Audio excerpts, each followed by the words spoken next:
In 1998, a young boy saw something terrifying out of a window in his house in the middle of the night, but after telling his mom about it, she looked around, didn't see anything, and so told him, you know what, you probably just imagined it.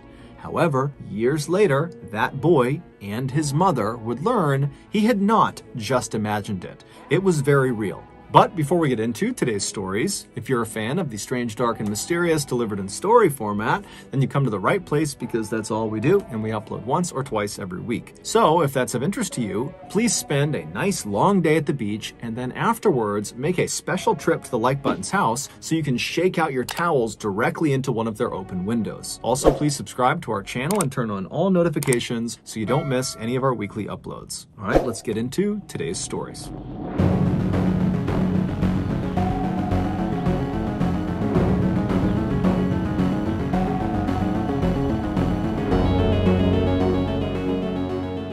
Cranbrook, which is a small, snowy town in British Columbia, Canada, used to be a place no one had heard of. Then Isaiah Otieno changed that. In 2006, an 18-year-old smiling young man named Isaiah Otieno stepped off of a plane in Cranbrook and began making his way toward the baggage claim. As he walked, everyone in the airport stopped and stared up at him. Isaiah was 6'9" tall, and he was from Kenya, making him easily one of the most unique people in all of Cranbrook. Isaiah, who was the son of a Kenyan politician, had worked really hard to earn his slot at the local university, called the College of the Rockies. His plan was to use that degree to get a great job so he could help support his family back in Nairobi. Not long after the first semester of Isaiah's freshman year had started, he was not only flourishing academically, but also socially. His big smile and his charm and his incredibly good manners had earned him many friends as well as the nickname the Gentle Giant. But the person Isaiah most closely bonded with while he was in Cranbrook was another student named Isaac Hockley.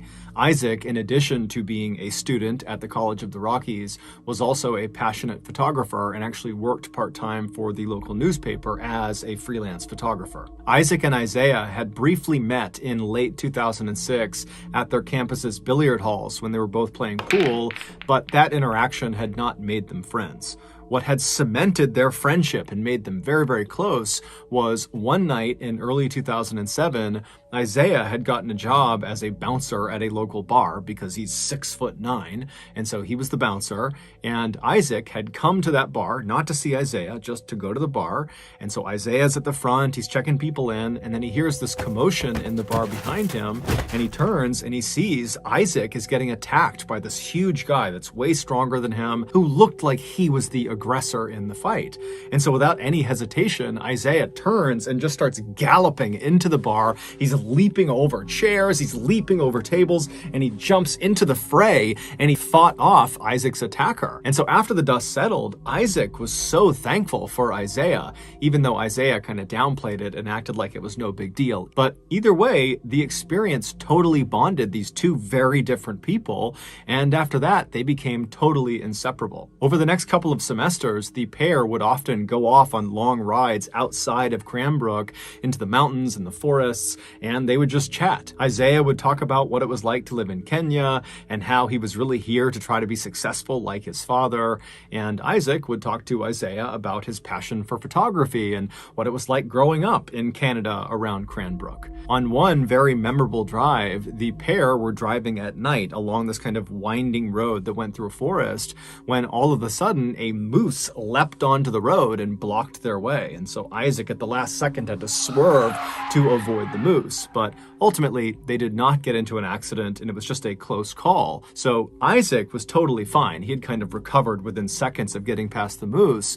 But Isaiah, who was in the passenger seat, was totally shaken up by it. And when Isaac started talking to Isaiah about why he was so shaken up, because after all, they are fine, they did not get into an accident, Isaiah would admit that he wasn't shaken up because they almost got into an accident.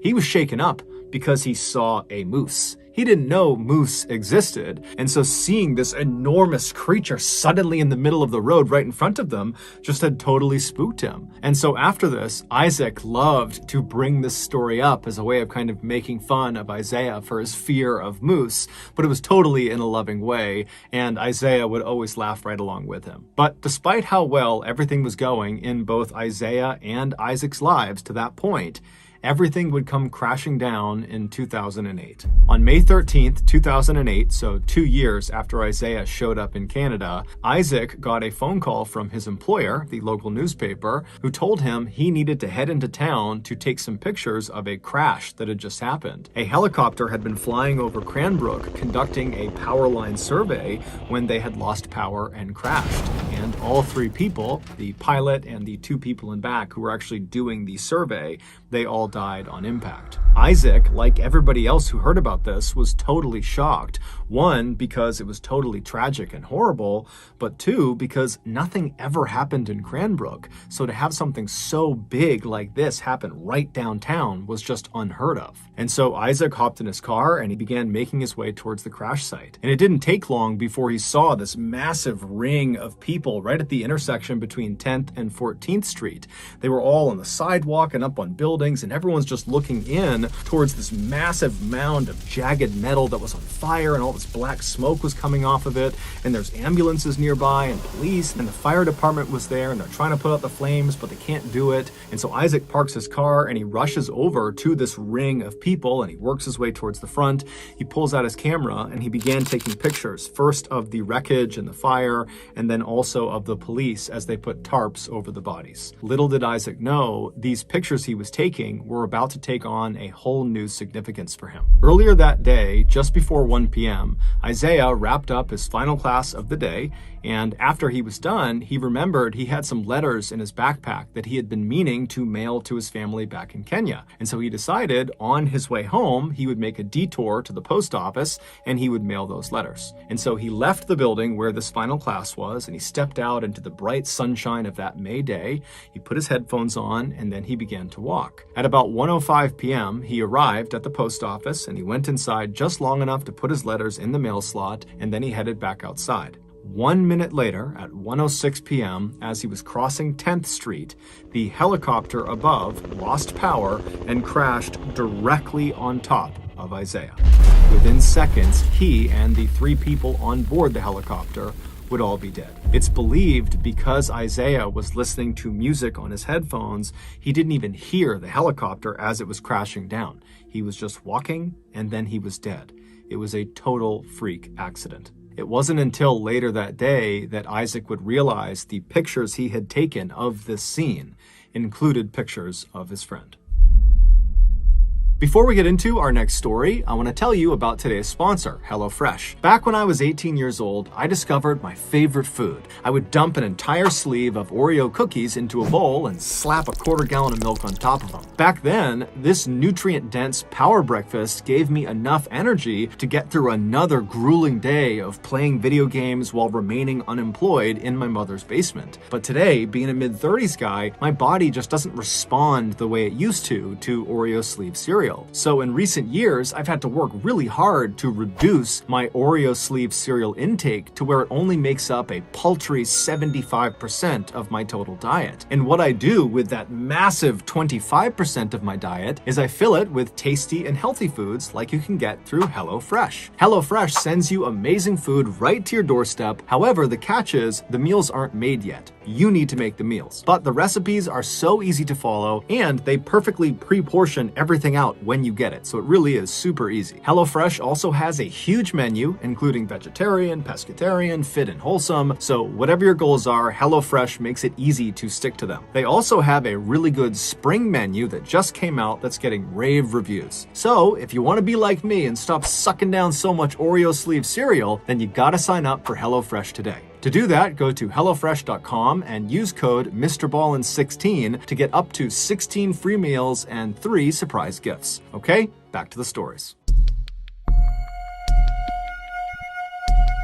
On a warm summer night in 1998, a 7-year-old boy named Tyler Florian fell asleep watching TV on his living room couch. Tyler lived with his parents as well as his older brother, Will, who was 10 years old, in a modest 2-story home in a rural neighborhood in West Virginia. That night, Tyler's father, who normally tucked the boys in at night, was out for work. And so after Tyler fell asleep, it was his mother who gently woke him up and encouraged him to head upstairs to his room. And so Tyler, he gets off the couch and he's groggy and he makes his way over to the stairs.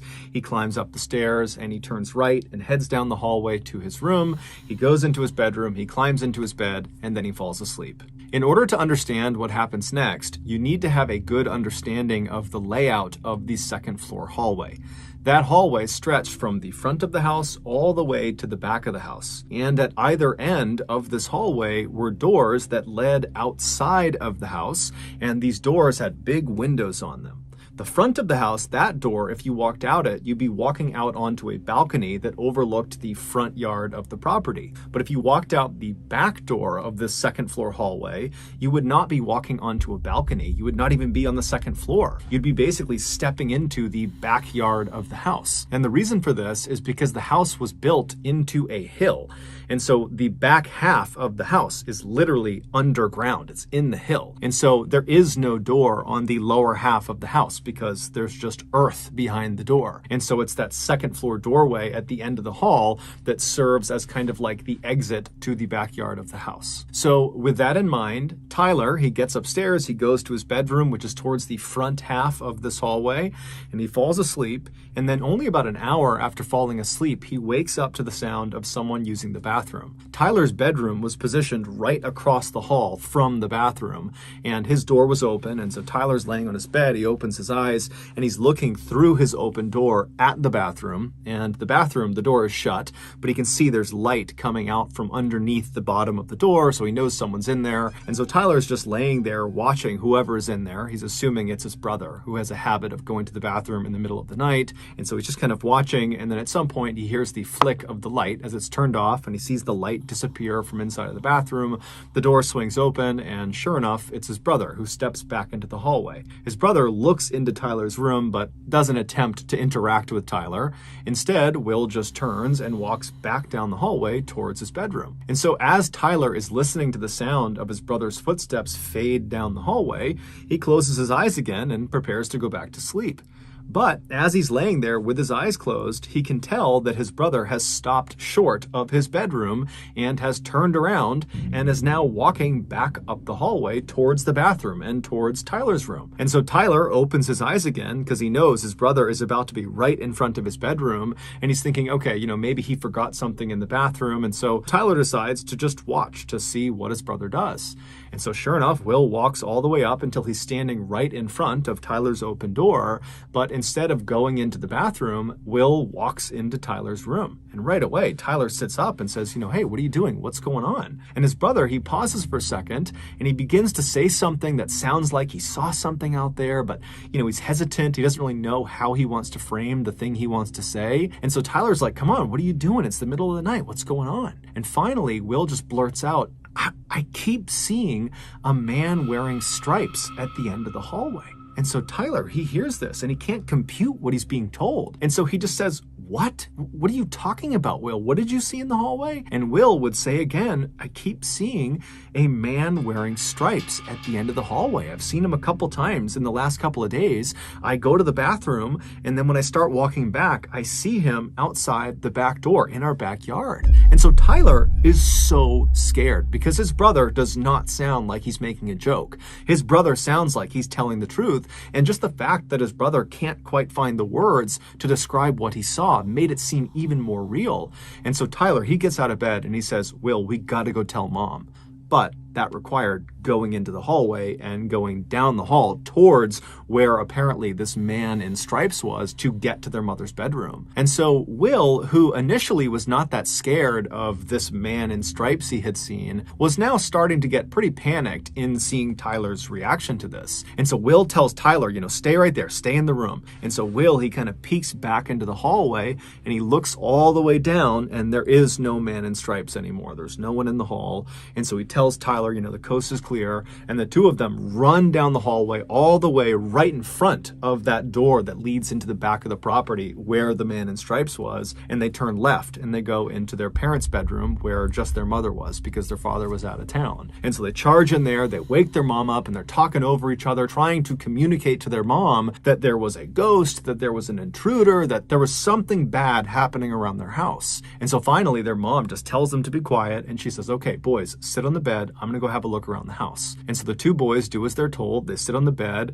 and their mom leaves the bedroom. She goes into the hallway, and she looks immediately to her left where the man in stripes supposedly was, and she doesn't see anything. She just looks out into their backyard. There's nothing there. She looks down the other direction, out the front of the house, doesn't see anything. She walks all around the house. She goes outside. She looks everywhere, but she doesn't see anyone or anything. And so eventually she comes back inside the house. She goes up to the second floor. She goes back to her bedroom, and she tells her boys, look, you probably just spooked yourselves. There is no man in stripes. You're totally safe. You're totally fine. Just go back to bed. You probably just imagined whatever you saw. And so Will, who was the one who saw the man in stripes, was very quick to accept his mother's answer. It actually seemed like it was a relief to have somebody tell him that what you had seen wasn't real. And so he very happily went back to his bed and he fell asleep. But Tyler, who had not seen the man in stripes, but had a very intense reaction to hearing his brother describe it, could not accept his mother's answer. It just totally freaked him out because his brother was always joking around about stuff, but this did not feel like a joke. This felt very, very real. But over the course of the next couple of days, weeks, months, years, Will never claimed to see the man in stripes again, and so pretty quickly, Tyler forgot about it. Fast forward 11 years to 2009, so Tyler is now 18 years old, and he and his mom were out in the car running some errands. And as they're driving around, they were just chatting about all sorts of different things, and at some point they began talking about one of their beloved family pets, a dog named Max that they had when Tyler was really young. And so as they're kind of swapping stories about all the goofy things that this dog did, Tyler's mom suddenly says, hey, Tyler, do you remember the time that I opened the front door to let the cops into the house and Max came bounding into the house and he went right into the kitchen and he ripped open all the food? And Tyler's looking at his mom like, wait, when did the cops come to our house? When did you open the door to let the cops come into our house? And as soon as Tyler said this to his mom looked at him as if she had just given away something she hadn't meant to. And then she kind of relaxed and said, you know what? I never got around to telling you. Now that I'm thinking about it, you and your brother were asleep and you didn't even know this happened. And then afterward, me and your father decided not to tell you guys because we didn't want to scare you. Back when you were about 7 years old and Will was about 10 years old, your dad was away at work and we were all asleep one night when suddenly I wake up to the sound of someone or something moving around outside of our house. And so I sit up in bed and I go into the hallway and I look left and I look out that door into our backyard and I see standing up against the glass this man with his hands pressed to the window looking into the house. And so Tyler's mom would tell him how she totally freaked out and she flipped on the lights and it scared this guy who ran off, and then she called the police and then the police showed up, and that's when their dog Max came bounding inside and shredded the bag of food. And the police, they searched the property, but apparently they never found this guy. Tyler's mom would go on to tell him that the police warned her that her description of this man that was standing at their back door matched the description of a man who was wanted for murder who was on the loose in the area. Tyler was dumbfounded. He didn't remember this because obviously he had been asleep because this is something he would have remembered. And so he had so many questions about this whole situation. But the first question he asked his mom was, well, what did he look like? And his mom said, well, he was tall, he had dark hair, he had blue jeans on, and oh, you know what? He had a striped shirt on. It would turn out for a couple of days in the summer of 1998, this suspected murderer who was on the run from police had apparently been hiding out on Tyler's family's property.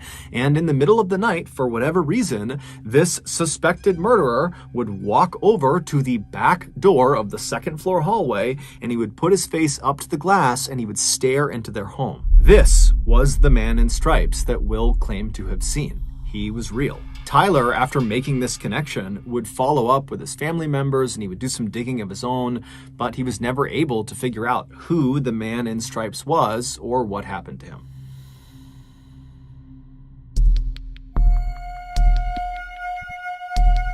In 2012, a 22-year-old woman named Simone was living in a small winemaking village called Rüdesheim am Rhein, which is located in southwestern Germany. This village is strikingly beautiful. It's full of quaint European homes, and there's lots of rolling green hills with vineyards as far as the eye can see, and the village sits right on the banks of the Rhine River. Simone had grown up in this picturesque village, and she had loved it, but this was going to be her last summer before she left and headed off to New York City to start the next chapter of her life. And while she was excited about that, she was also kind of sad because this village and everybody inside of it were the only things she had ever known. And so the idea of leaving them behind just seemed very strange to her. But instead of focusing on the kind of growing anxiety around her imminent departure from Germany, she focused on what she would be doing that summer while she was still in Germany. Some of Simone's fondest memories of her childhood were of her time spent at summer camp. And this summer camp was located in this forest that was not far from her village. And every summer in July, Simone, along with about 200 other kids from her village and from neighboring villages, would converge on the campgrounds in the forest for 2 weeks of playing games and going on scavenger hunts and putting on stage plays and just generally having a really good time. But when Simone became a teenager and was too old to be a camp attendee, she decided she would volunteer and be a camp counselor. And she found it was awesome. She immediately connected with the other camp counselors, and she felt all grown up, having a real job, and she loved goofing around with all of the kids. And so every summer since that first time volunteering, Simone had gone back and volunteered again.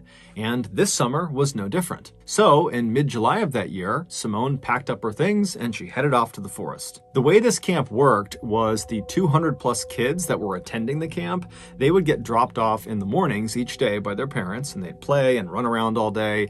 And then in the late afternoon, their parents would come back and pick them up. So none of the kids were sleeping over at the camp during these 2 weeks. However, the 30 plus counselors, they would just stay at the camp for the full 2 weeks. They would just sleep in tents out in the forest. Technically, the reason they did this was to make sure they had enough time in the morning to prep the campgrounds for the kids, and then also in the evenings to have enough time to clean up and kind of have it ready for the next day. But in reality, Simone and the other counselors all knew that the camping out in the forest was the best part of the volunteer experience. After all the kids went home for the night, all of the counselors would finish up all of their duties and then rush off into the forest where their tents were and where there was a fire pit, and they would have some beers and wine because the legal drinking age in Germany is actually 16. So all these counselors are having a couple of drinks, and then before long they'd be laughing and telling stories and just generally having a great time. So that July in 2012, Simone and the other counselors arrived at the campgrounds a day early, and they caught up with each other and they prepared the campground. And then the next morning, all the kids showed up and everything went off without a hitch. And then that afternoon, after all the kids had been picked up by their parents, Simone and the other counselors rushed to finish up all their duties and then headed off into the woods to enjoy their first night hanging out together. After a couple of beers had been passed around the campfire, everybody was in good spirits and laughing and telling stories. But pretty quickly, people started to fade and get tired because, it was their first day back at camp and it had been a long, tiring day.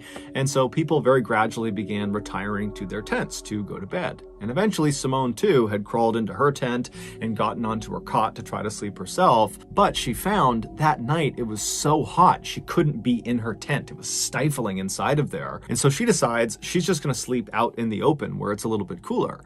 And so she picks up her fold-up cot and she brings it out into the open, and she sees there are several other counselors who have done the same thing. And so she puts her cot down next to one of her good friends who's already asleep in her cot. And then Simone climbs into her cot, she gets under her covers, and she tries to fall asleep. But for the next hour, Simone just tosses and turns, she can't get comfortable, and by that time, everybody else has completely passed out. So it's just her, she's counting down the time until she has to get up again to start the next day, and so she's getting stressed about that. But eventually, she would fall asleep. However, she would immediately be thrust into one of the most visceral and intense nightmares she had ever had in her entire life. In her dream, she opens her eyes and she looks out in front of her, and it's this desert city, and there are hundreds of people all in front of her, just standing there looking up at her. And then she notices on her left and on her right are these two men, these big, huge men that are both working on something behind her. She doesn't really know what it is, but they're obviously busy doing something. And she kind of glances up at one of them and she notices he's holding something that looks like a wreath, like a holiday wreath you would hang on your door. And so Simone looks away from the guy with the wreath and just looks back out at this huge sea of people, which is totally bizarre because no one's moving, no one's making any sound, they're just staring at her. And then she feels this shooting pain in the top of her head. The man who was standing on her right was not holding a holiday wreath. He was holding a crown of thorns, and now he, along with the guy on the other side of her, were working together to press this crown of thorns into her head. And so Simone is feeling the thorns being pressed deeper and deeper into her scalp, and she tries to fight them off, but she realizes she can't move. She can't even turn her head to look at them. She can only see them out of her periphery vision. And then she tries to scream out for help to someone in the crowd to come help her, but when she opens her mouth, no sound comes out. And so as she's sitting there, all she can do is stare straight out ahead of her as the pressure of these thorns are driven deeper and deeper into her skin. And then at some point, blood begins dripping down in front of her eyes. And around that point, the pain became so blinding, so awful that it woke her up. And as soon as she woke up, she shot up and she reached for her head to make sure there was no crown of thorns on her. And as she's doing that, she's thinking, okay, phew, it was just a dream. That was just a horrible dream. I'm in this forest. I'm good. I'm safe. And as she's kind of patting on her head, she's realizing her head is wet. And as she's touching her head, she's realizing it hurts. There's a stinging pain in her head. And then she realizes it's not just a stinging pain, it's a throbbing, intense pain all over her head. And so as she's kind of having this realization that her dream is now kind of segued into her real life, she looks out ahead of her and she sees off in the distance in the tree line, something is running through the woods. She can't tell who or what it is, but she makes a mental note that there is someone running away from them. But this pain in her head has gotten so intense that she can't focus on anything else. She can only focus on the pain. And as she's thinking about how much her head hurts, she screams in pain. And the girl who was laying next to her that had been asleep, she wakes up to the sound of the scream, but it's totally pitch black. She has no idea what's going on with Simone. And so this girl, she sits up and she's trying to get Simone to tell her what's going on, but Simone has no idea. She's totally frantic. She can't really make sense of what's happening.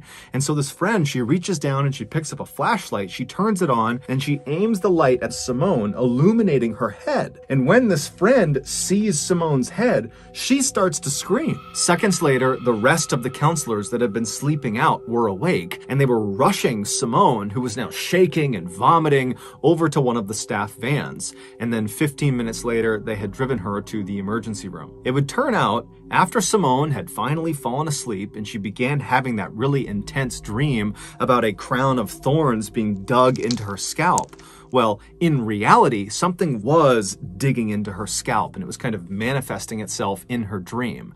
And what was digging into her scalp was the jaws of a fox. This fox had snuck into the campsite and walked right up behind Simone and just started eating her head.